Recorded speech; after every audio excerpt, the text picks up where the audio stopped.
guys, with I am a new part since chapter है, 5th part है। तो शुरू करते हैं इस पार्ट को। वीडियो ज़्यादा नहीं, सिर्फ 10 to 12 मिनट्स का होगा। चलिए तो स्टार्ट करते हैं इस वीडियो को। पढ़ना इंपॉर्टेंट है बेटा, पढ़ना स्टार्ट कर ले। स्कूल 9th और 10th की किसी वक्त शुरू हो सकती है महाराष्ट्र में, तो प्लीज़ होमवर्क वगैरह कर लेना। ओके, तो स्टार्ट करते हैं, टाइम पास नहीं करेंगे हम। हाँ, पिछली वीडियो में तो हमने पढ़ा था smooth E R, rough E R E R, S E R, फिर इधर तक ये पढ़ा था bamboo type structures, this all ये पढ़ा था ये। तो आज एक नए पार्ट के साथ आया हूँ। नए वीडियो में हम कुछ ये पढ़ेंगे, functions of E R. First point आता है इसकी ओर। फर्स्ट पॉइंट जो आता है, transportation of material between different part of cytoplasm and also between the nucleus and cytoplasm। समझ में आया होगा आपको, उम्मीद करता हूँ। और सेकंड पॉइंट है folding of proteins which are synthesise in the राइजोबियम्स of RER, rough ER। और ये जो थर्ड पॉइंट आता है डेक्टोस्फिशिंग poisonous and drugs out of the cell in the function of SER। Okay, समझ आ गया। गोल्गी अपैरेटस, कहीं जगह पर इसको गोल्जी भी कहा जाता है और कहीं जगह पर गोल्गी भी कहा जाता है। हमारा प्रोनाउंसिएशन एकदम क्लियर होना चाहिए बेटा, जो भी होगा। ओके, तो इसके कुछ पार्ट्स मैं आपको एक्सप्लेन करने जा रहा हूँ। इनकमिंग ट्रांसपोर्ट वेसल्स, ये जो है ये बॉल टाइप, ये आपको देख रहे हैं, ये ट्रांसपोर्ट वेसल्स है। और ये सिस्टेरनेन है, ये जो एस टाइप स्ट्रक्चर है इस तरह। मैं कलर चेंज कर लेता हूँ, वाइट करता हूँ। Okay,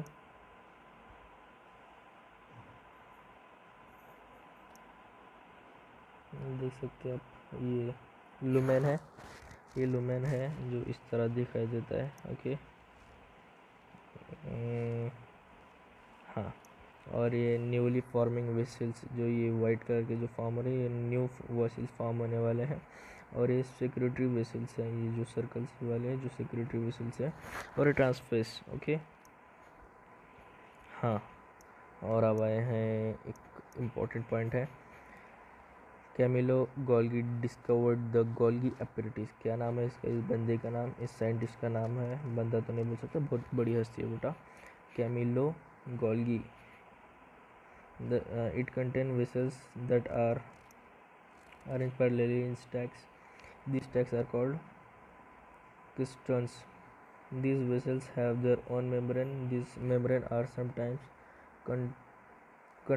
connected to those of the ER। Okay, और function of Golgi apparatus। Function बताऊंगा कुछ।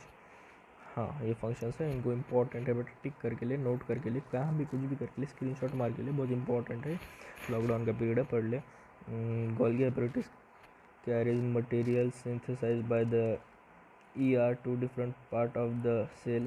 The material is stored and packed in vessels। Okay, formation of complex sugar, formation of lysosomes। Okay, ये क्या है, lysosomes. कहीं इसका अलग pronunciation किया जाता है, लाइसोसोम्स वगैरह वगैरह, बहुत सारे प्रोनाउंस किए जाते हैं। तो हमें जो प्रोनाउंस इजी पड़ता है वो कर लेंगे, और जो साइंस से रिलेटेड है वो भी कर देंगे। तो ये है लाइसोसोम्स। ये जो आउटर कवरिंग है वो है मेम्ब्रेन इसका। और ये जो अंदर का जो पार्ट है, ये प्रोटीन्स एंजाइम्स होते हैं, प्रोटीन्स के। ओके, ये जो आप देख सकते हैं, ये वाले सारे जो छोटे छोटे एंजाइम्स है, प्रोटीन्स है। ओके, तो इसका प्रॉब्लम यही है। Okay, structure of lysosomes, structure बताने जा रहा हूँ, नोट करके लिए, कुछ भी करके लिए। They are single membrane vessels which are responsible for cleaning of the cell। They can digest a foreign material such as food, bacteria and even the worn out cells organelles। Okay, how lysosomes can digest any foreign material that enters the cell. जो cell में inter करता है foreign material, वो कैसे inter करने देते. The lysosomes are capable of doing so because they have digestive enzymes in them. These enzymes break the material and digest them. These enzymes are synthesized by RER and packed into lysosomes by Golgi bodies. Okay, अब देख सकते हैं. हाँ, while lysosomes are called क्या है ये SUI suicide bags. Okay, suicides क्यों कहते हैं? Because if the cell's own material gets damaged or dead, there are chance that lysosome burst out of digesting in its own cell. Okay, उसकी खुद के मरने की चांसेस होती हैं खुद के सेल के अंदर, इसलिए कहते हैं. Mitochondria, it is double membrane organelle which is own DNA and is why often called a semi autonomous organelle. समझ में आया ना? थोड़ा सा वॉइस का प्रॉब्लम आ रहा है, इसलिए आज माइक का भी थोड़ा सा फिर भी एडजस्ट हो रहा है. आपको आवाज़ आ रही है ऐसी से. ओके, तो वाइट कलर लूँगा सबसे पहले. तो वाइट कलर. हाँ, डीएनए देख सकते हैं आप. ये जो स्ट्रक्चर है ये वाला, हाँ ये है डीएनए इसमें का. ये मैट्रिक्स, ये जो, हाँ ये मैट्रिक्स है. ये स्पेस है ग्रीन कलर जो आउटर है, ये ग्रीन. ओके, और ये राइजोबियम है, ये है राइजोबियम. ओके, और आप यहाँ देख रहे हैं इनर मेम्ब्रेन. ये जो वाइट कलर का जो स्ट्रक्चर दिख रहा है आपको, इस टाइप, हाँ ये इनर मेम्ब्रेन है. और ये जो येलो है बाहर टाइप में का क्राइटी है. और आउटर मेम्ब्रेन आप जो देख सकती है येलो कलर वाला आउटर मेम्ब्रेन. ओके, आपको क्लेरिफिकेशन होना बहुत ज़रूरी है बेटा इस पीरियड में. ओके ना, स्ट्रक्चर ऑफ माइटोकॉन्ड्रिया आपने देखा ऊपर. और ये आप यहाँ देखेंगे cell requires energy in the order to carry out several activities. This energy is generated by mitochondria, which are often called as powerhouse of the cell. इन्हें powerhouse of the cell भी कहा जाता है mitochondria को. Mitochondria are the site of cellular respiration. They use oxygen from air to oxide and carbon dioxide and thereby release energy. Energy को release करते हैं. What are energy currents of a cell? क्या है? Okay, the mitochondria generates ATP, which are energy giving molecules of the cell that are often called their energy currency. Okay, energy currency कहते हैं वहाँ पर. और आया हूँ मैं यहाँ पर. इसके बाद एक लास्ट पार्ट पढ़ेंगे. Okay, two membrane of mitochondria. First is outer membrane, second is inner membrane. Deeply folded जो होता है वो इनर मेम्ब्रेन होता है, जो पोरस इन नेचर होता है वो आउटर मेम्ब्रेन होता है. The inner membrane of mitochondria called, क्या कहते हैं, दिख रहा है ना इधर हाईलाइट में थोड़ा सा प्रॉब्लम आ रहा है. ये भाई हाईलाइट नहीं हो रहा, सॉरी. तो मैं इसको, हाँ, कैरियस्टी facilities generation of ATP molecule. It has larger surface area. Plastids. What is plastids?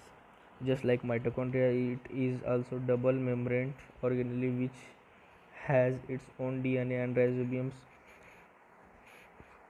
समझ में आया ना? Ribosome. Plastids exist in the plant cell only. Depending upon the type of function they play in the cell, they can be classified as. Okay, जिससे वो classify होते हैं. ये क्या देख रहे हैं आप? ये हाँ मैं आपको एक्सप्लेन करूँगा. ये क्या है, क्या देख रहे हैं आप? ये है प्रोप्लास्टिड्स, ये सर्कल वाला. इससे 1 2 3 निकलते हैं, जो होता है इटियोप्लास्ट, क्रोलोप्लास्ट और यह ल्यूकोप्लास्ट। ओके, ल्यूकोप्लास्ट होता है। अब इसके और पार्ट बन जाते हैं। इसका पार्ट जो होता है ये होता है क्लोरोप्लास्ट से बनता है क्रोमोप्लास्ट, और इसके अंदर 3 पार्ट बनते हैं ल्यूकोप्लास्ट में और 3 पार्ट बनते हैं, जो होता है एमियोलायोप्लास्ट, एलायोप्लास्ट, प्रोटीन प्लास्ट। ओके, ये पार्ट बनते हैं। अब types of plastids. Okay, chromoplast यहाँ पर देख रहे हैं, coloured in nature, contain a pigment called chlorophyll. और ये ल्यूकोप्लास्ट का है कलरलेस इन नेचर, कलरलेस होता है नेचर में। ओके, आप यहाँ देख रहे हैं कॉजेज फोटोसिंथेसिस इन प्लांट में फोटोसिंथेसिस रखता है, और ये act as storage place of the cell में स्टोरेज प्लेस की तरह यूज किया जाता है। Okay, contains orange and yellow pigment. ये क्या कंटेन करता है? Orange and yellow pigment contain करता है। और ये contain starch, protein and oil को कंटेन करके रखता है, स्टार्च को। ओके, अरे देख रहे can be further be divided in chloroplast, can be further be divided into amyloplast, elaioplast and proteinoplast और एलियोरोप्लास्ट। ओके, समझ में आया? और अगले वीडियो में हम पढ़ेंगे classification of plastids. First amyloplast, second वो सारे तीनों पार्ट्स पढ़ेंगे, अगले वीडियो में पढ़ेंगे। अगर वीडियो अच्छी लगी तो like to our channel RP science class 9। अगर आप हमारे चैनल पर नए हैं तो सब्सक्राइब कीजिए, हमारे डेली न्यू नोटिफिकेशंस आप तक पहुंचेंगे। हमारा डेली एक न्यू साइंस का वीडियो अपलोड होता है, तो प्लीज़ अगर नए चैनल पर नए तो सब्सक्राइब कीजिए, आपको नोटिफिकेशन मिलती जाएगी। ओके, तो अभी